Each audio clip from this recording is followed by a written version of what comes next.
Hindi mag-overthink ang isang tao kung hindi mo siya bibigyan ng dahilan. Kasi hindi siya mahihirapang magtiwala kung ikaw mismo marunong maging tapat. Kaya sana huwag mong sabihin siya ang problema, na siya ang selosa. Kasi to be honest, hindi siya magiging paranoid kung malinaw ka sana, kung consistent ka sana. Kasi ang overthinking kasi bunga yan ng paulit-ulit talaga na red flags ng mga salitang hindi tumutugma sa gawa mo.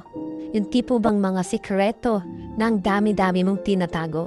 Kasi sa totoo lang, habang ikaw busy sa kasinungalingan, siya naman busy na nauubos ang tiwala, ang lahas, pati ang sarili niya. Kaya please, huwag mong sabihing OA siya. Baka kasi totoo lang talaga yung kutob niya. Kasi hindi siya overthinker. Ikaw lang talaga ang dahilan. Kung mahal mo siya, bakit binibigyan mo siya ng sakit ng ulo at dahilan na magduda? Kasi ang totoong pagmamahal ng bibigay ng peace of mind, hindi yung tipo bang hindi siya makatulog. Kasi ang tamang tao hindi ipaparamdam na kailangan mo pang maghinala. Kasi kung consistent ka, hindi ka nagloloko at marunong kang makontento, hindi ka kailanman pagtatanungan kung sapat ka pa ba. So bago mo sabihing OA siya, tanungin mo muna ang sarili mo, ha?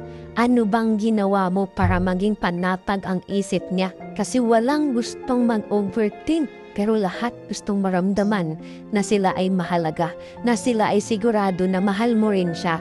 Hindi yung tipo bang ikaw na mismo ang nagbibigay ng dahilan para mag-overthink siya. Ang overthinker, hindi magiging overthinker. Tandaan niyo yan, kung ikaw mismo, consistent ka sa bagay na ginasabi mo at ginagawa mo, at higit sa lahat, kung marunong kang makontento.